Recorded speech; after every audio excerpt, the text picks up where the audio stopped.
This is Pranav Guha from Edu TV.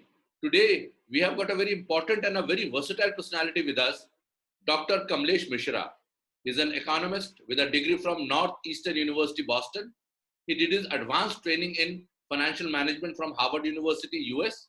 Dr. Misra has worked as an economist at Pittsburgh University, US, and taught in the US for a number of years. Dr. Misra has been an institution builder and has set up a number of education institutes in India. He brings to us his expertise, both in school and higher education. He has a passion to take ordinary people and convert them into great success stories. He enjoys the success of those around him and is passionate about education. Welcome, sir. I thought it's a good idea to talk about financial management, especially in the time that we are right now. And there are a lot of apprehensions also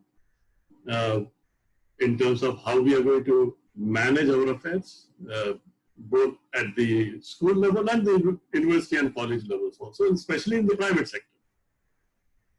So I'll focus more on the private sector because in the government sector, at least, there is a support system that is available so people can get their salaries and, the system continues to move. However, in private sector, things are a little different, and I thought that it would be useful for all of us to have some thoughts on how we are going to manage this. There are two scenarios that we can paint at this point, and I'm sure all people who are here, they represent schools. Everybody's guess is as good as everybody else's as to what's going to happen.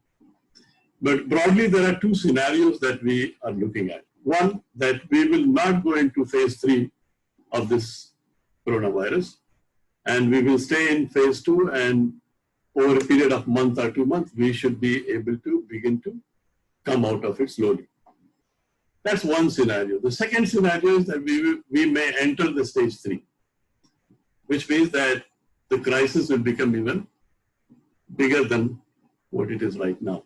I think we'll have a better picture by 3rd of May as to whether we are going to be able to contain the situation and begin to roll back and come to a point where in a month or 2 months, the educational system will be back. We have to remember that education sector will be the last one to open. Education and entertainment are the two sectors that probably will open at the end, last. I think it's important for us to understand, even though nobody has told this. I think every country would want to first protect its future, which is the students, whether they are in school or in the college. That's the group that they would like to protect from this. And therefore, that's the group that will be the last one to be open.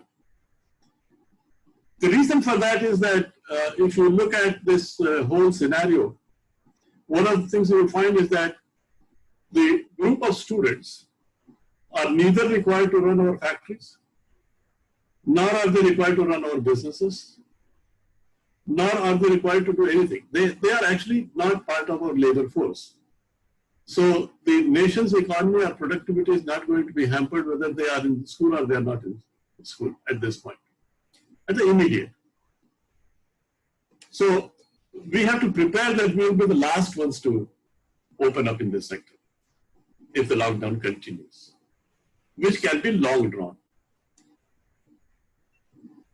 So we have to start looking at how we are going to manage our affairs.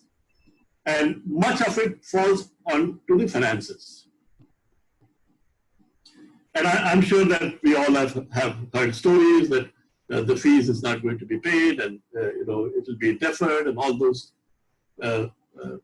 things are happening. I think the next quarter is the April, May, June in terms of the fees, if I'm correct, in most schools. So obviously we should not have had any problem in paying salaries up to March, because those fees are already paid. So any issue that will come up is going to start from April onwards. Now, some basic principle of financial management, it's very simple for an organization that an organization must have reserve funds up to the period of 6 months that it should exist. In any good organization, a stable organization, a financially healthy organization will maintain a financial base of 6 months in a form that can be converted into liquid cash as and when it is required. That principle applies even to individuals like us who are employed or who may be working somewhere. It is always said that you must have reserve funds equal to 6 months of your salary. So even if you lose your job, you should be able to manage for the next 6 months all your expenses that are there. So it applies both to individuals and to organizations. Now we need to see whether educational institutions, whether they are school or colleges or universities, have actually followed the principles of financial management. Have they retained finances up to the period of 6 months to meet their expenses? And obviously, the major head of expenses for any school is salaries and wages and benefits that are given. That's the major chunk of expenses that come to any school. Obviously, if we make an assessment and we find that the schools have not created contingency funds, then obviously they have failed in terms of financial management of. Because at the end of the day, what is financial management? It is about planning, it's about organizing, it's about directing, it's about controlling your finances. On a monthly basis, a certain percentage of your surpluses has to go into the reserve funds. There are schools and there are colleges and universities that have created that kind of reserve fund. And they are comfortable at this point. At least for the next 6 months, they will be able to do. Now, if we look at this current situation, where we feel that now we are getting getting into the corner now, and people are beginning to feel that are we going to be able to handle it? I think the way that the finances of schools are managed, and I don't want to get into details of those things because every school has its own way of dealing. And to a large extent, the principals may not have all control over how the finances are managed or how they are kept in different places. But even the owners should have this kind of a thought that making investment in assets is one part of the use of the surpluses. That because you need more classrooms, you need more labs, you need more sports facilities. So a chunk of that surplus that is created, which many times is also comes to the schools in form of development funds or any of those kind of funds, gets used for creating assets. There is a problem of psyche. The way that we think in terms of financial management. Whenever any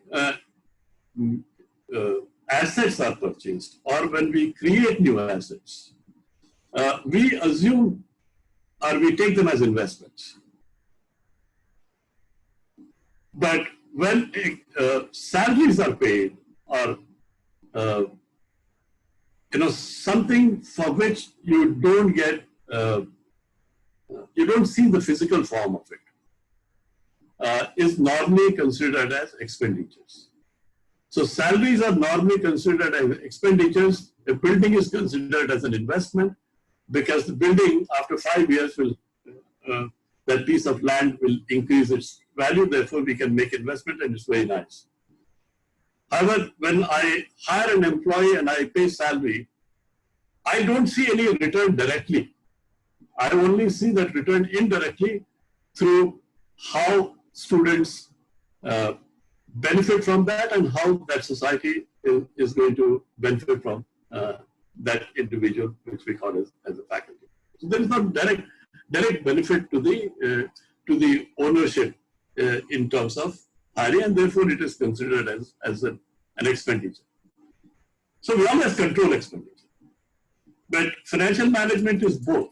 It is about containment of expenditures and generation of revenues. Now, most schools will focus on revenue and in form of fees. That's our major. We don't have education institutions, especially at the school levels, do not have sources other than fee revenue. Now, even the fee revenue is composed of two parts. What we call as the tuition fee, and then there are some charges. For example, transport is a charge. It is not a fee. So, or let's say there is you provide, or some schools provide food. There's a charge for that, right? It is sort of a service that is being provided, and the user pays it. It's a user fee. Now, in a situation that we are today, I'm sure that some parents will raise this question, that why are we being asked to pay transport charges when we are not using transport? Or why are we asked to pay X charges or meal charges or when we are not using them? So questions will always be raised when it is a user charge.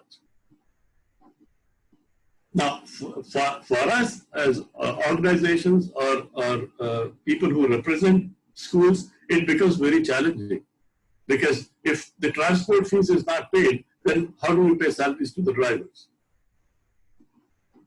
After all, the drivers have to be paid salaries, right? So there is an issue there, and these challenges are going to come, and they're going to come in a big way to us.